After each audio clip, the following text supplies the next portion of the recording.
আজকে recipe prawn fry. চলুন শুরু করি। প্রন ফ্রাই করার জন্য প্রথমে আমি ময়দা নিয়ে নিয়েছি। এবার নিয়ে নিলাম 2 চামচের মতো কর্নফ্লাওয়ার, স্বাদ মতো নুন, একটু লঙ্কার গুঁড়ো, আর নিয়ে নিলাম আদা রসুন বাটা, আর নিয়ে নিচ্ছি গোলমরিচের গুঁড়ো।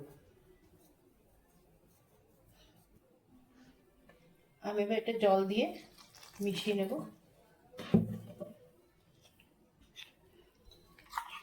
দেখুন আমার ব্যাটারটা রেডি হয়ে গেছে। এরকম একটা থিক ব্যাটার বানিয়ে নিতে হবে।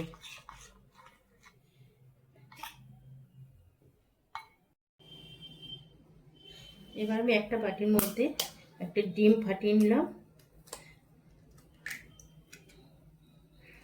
তার মধ্যে পরিমাণ মতো নুন দেব, আর একটু গোলমরিচের গুঁড়ো দিয়ে এবার আমি গোলমরিচ আর নুন দিয়ে ভালো করে নাড়িয়ে নিলাম। এবার আমি ফ্রাই করতে যাব। তেল গরম হয়ে গেছে।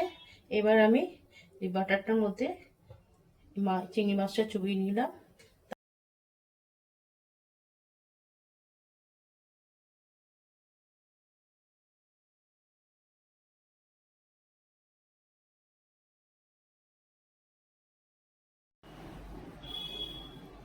প্রন ফ্রাই রেডি হয়ে গেছে।